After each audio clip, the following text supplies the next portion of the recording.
Hey y'all, my name's Trish. I'm a professional video editor and a passionate photographer, and today I'm going to share with you guys some of my favorite photography resources.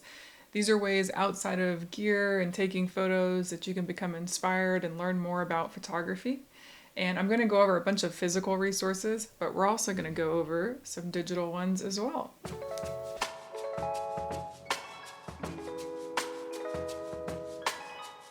First up are magazines. They're a dying art, but I absolutely love them. I grew up in the generation where you would do magazine sales to help fundraise for your school when magazines were really in their prime. My sister and I had a subscription to the Zoo Books magazines. These were awesome ways that you could learn about different animals, and each issue was a new animal, photos, facts, fun stuff like that.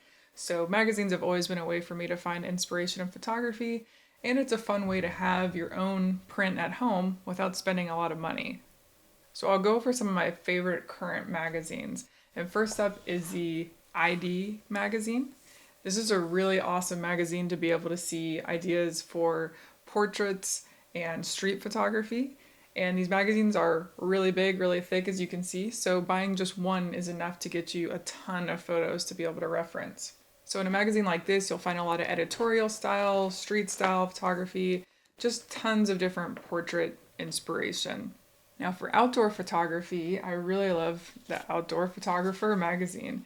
This is a really affordable subscription, and every issue has tons and tons of amazing outdoor photos, as well as tips and tricks on gear and stories behind how they took the photos and what they had to do to get them. In these you can see amazing landscape and animal, nature, and what they do, which I really love, is underneath each photo they'll tell you what the camera was and what the settings were.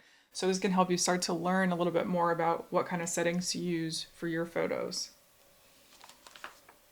Alright, finally for magazine, the top of the top, creme de la creme, is National Geographic. Now, if you were to subscribe to one magazine in your entire life, I would recommend Nat Geo. Every single issue since I was a kid has taught me something and shown me something about the world that I did not know existed. As far as photography, you can find things from macro photos to aerials of landscapes to action shots, beautiful portraits, editorial, documentary, everything. You could flip to almost any page, any issue, and you're going to see beautiful photography work. One final tip for magazines is subscribe to one in your local area or regional area, like I do for Texas Monthly. And if you go to the website for these magazines, you'll find an area that tells you how to submit your photos to potentially be in the magazine. And I think that's a pretty cool way to start to have a goal to get your photos printed and published. And for me, I've been trying to do that with some local Texas wildlife magazines. And how cool would it be to pick up a local issue of your area's magazine and see your photos in there and share that with your friends and family? That's all for the magazines. Let me know in the comments which ones you're looking at. I would love to know about some magazines that I've never heard of. So next up are books, and anybody that knows me knows I could talk about books for a really long time, but I just want to share with you guys some of my favorite reference and photography books. So as far as reference books, you really can just pick any subject matter that you're interested in, go to your local book reseller or local bookstore, and go down the reference aisle for those areas. So for me, I really love space, nature, animals. So in my book collection, I have a lot of reference books around those subject areas. For example, I have this book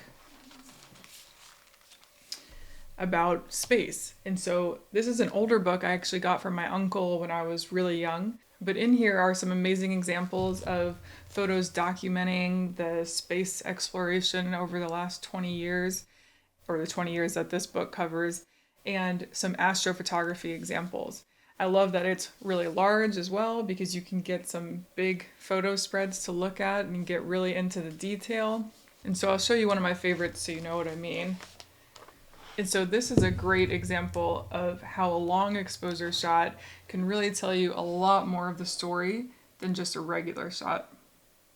And so as a kid looking at this was my first kind of understanding that you could do astrophotography shots like this, and that you could do these longer exposures to capture this kind of detail and the movement of the Earth. So next up, I have Sibley's Guide to Birds. And so this book has no photography in it at all. This is a reference book of birds. And so why I use this is it helps me understand what birds are in my area and the places that I travel, so that I look out for more species, I learn more about them, I see the different details, so I understand more about what I'm photographing. But also, each bird has different illustrations, and these illustrations can actually be used as really great references for different body positions that you try to shoot the birds in, and to kind of know a little bit more about how they're going to look when you're framing them up. So even though that's not a photography book, these different types of reference books are great to have. Similarly, I have plant books with the same kind of information, so I can see the different types of plants in my area, particularly for this area of Texas. But this also shows me the colors of the plants. So if I'm trying to stage a shot, for example, maybe I want to get a portrait outside that has beautiful red flowers behind it, I can flip through here and see what type of native Texas plants have red foliage and try to go to those areas and get a cool photo. And these are, super inexpensive from the book reseller. All right, let's move these over here. And so in the same way I talked about those reference books, figure out what you're passionate about. Maybe that's cooking and recipes. Then you can find some really cool cooking books with some great lay flat photography of those recipes. Use that as inspiration. Or maybe you really love architecture. There's a lot of amazing books out there with architecture photos. This one here, for example.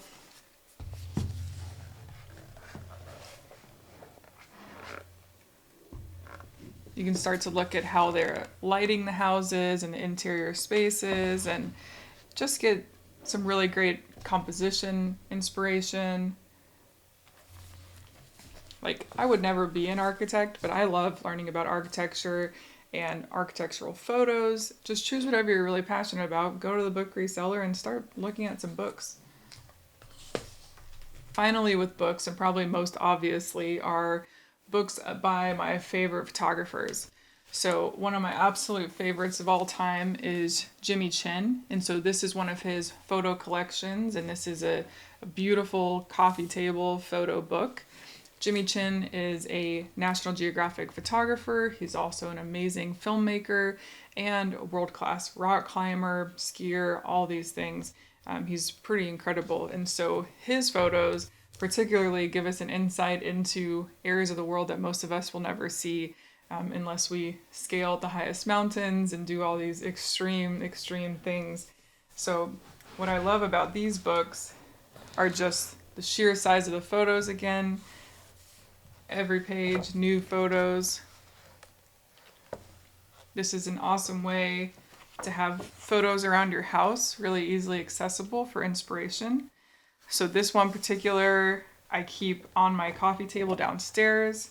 My friends and I all love rock climbing and talking about adventures like this, so we'll pull this book out all the time and look at it and absolutely love this one. And so the last book on the list is another book by one of my favorite photographers, David Wyman. And this is just a thin coffee table book, but it's absolutely packed full with photographs of one of my favorite places in the world, Yosemite National Park. So when I go to Yosemite, I'll use a book like this to help inspire the areas in the park that I want to really linger at and try to capture photos in. Although you'd be hard pressed to find an area that's not beautiful in Yosemite.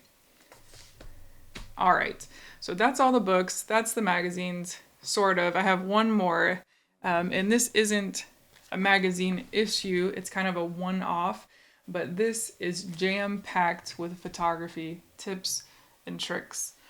And I don't know if they do this as like a series or what, but I've only found this one, and who knows. So sorry, if you can find this online, I recommend getting it. It's called the Photography The Complete Guide.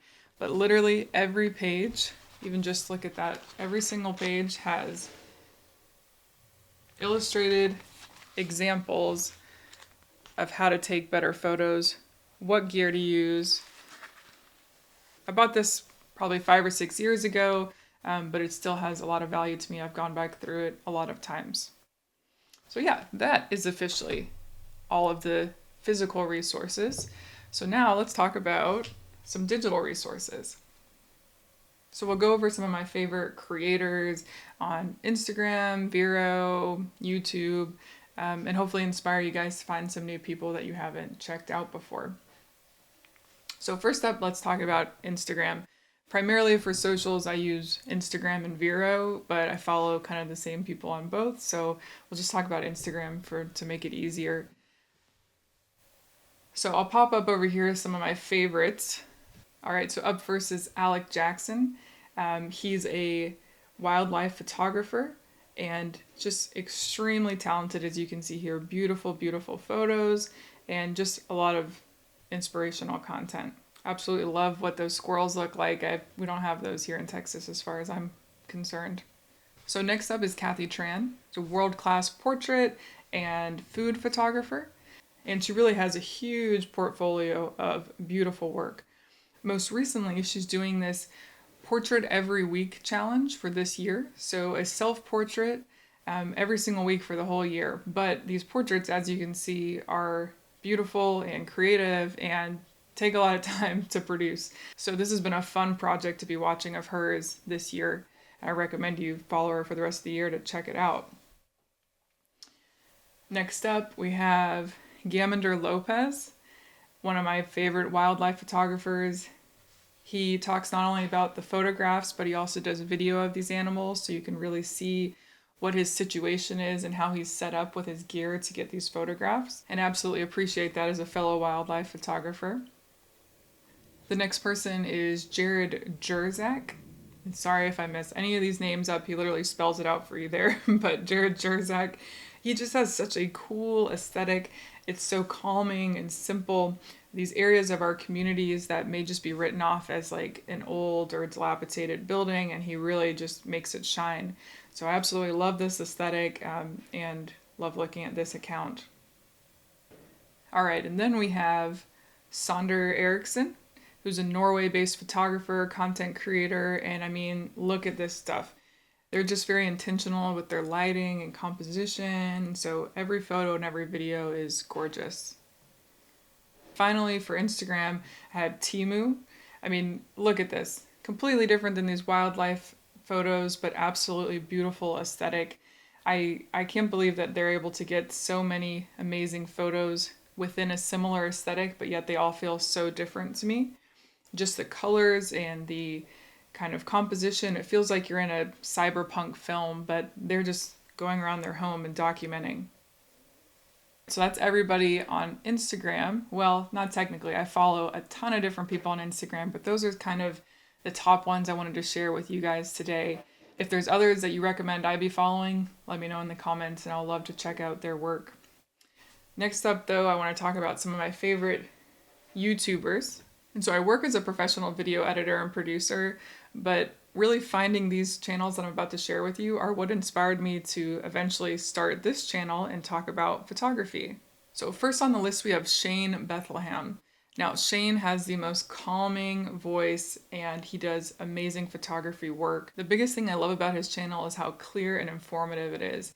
I really don't make any photography purchasing decisions anymore without first referencing Chen's channel to see if he has a video about the gear that I want to buy. So next up on YouTube is Talya Adams. What I like about her channel is that she shows me a ton of different film style cameras that I've never heard of.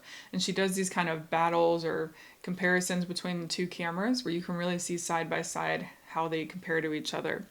She also focuses on affordable photography, which I really appreciate, and travel photography. Then we have Jason Vong. He does both photo and video and gives really amazing tips on how to get sharper photos and better video quality. He does amazing gear reviews, and he does all of this while he's pretty much traveling the world, so he produces a lot of really beautiful content. And then we have Lerch. Her passion for photography is contagious, and you'll notice that in the first video that you watch. She has tips from macro photography to landscape photography, and just a lot of different insights on how you could approach your shoots better, and critiques of her own shoots as well. And the final YouTuber I want to talk about is Kyle McDougall. Again, apologies if I don't say that correctly, but I think that's right. And he's a film photographer, so you get to learn about film cameras, loading them, developing them, getting them ready for print. Just lots of great knowledge about film photography itself, all while getting to look at photos that have a really beautiful aesthetic. Alright, that's all for YouTubers. Now my final resource is a website, and it's the Sony Alpha Universe website. And so whether or not you shoot with Sony, you can still go to this website and enjoy the community and look at different photographer profiles. But if you do shoot with Sony, I recommend setting up a profile. It's a great way to share your photos with other photographers and meet other photographers online. I love being able to go to different profiles and not only see their photos, but see all of the specs beneath it of what settings they were using and what gear they were using to shoot. This has really helped me learn a lot more about what settings I should be shooting with. Alright, that's all the resources for today. I hope this video was interesting. If you're finding all my content enjoyable, go ahead and subscribe. I've got a lot of really awesome projects and trips coming up, so some really great stuff that you'll see soon on the channel, including an upcoming international photography trip that I'll be sharing with you really soon. So if that's of interest to you, go ahead and subscribe, and I'll see you guys in the next one.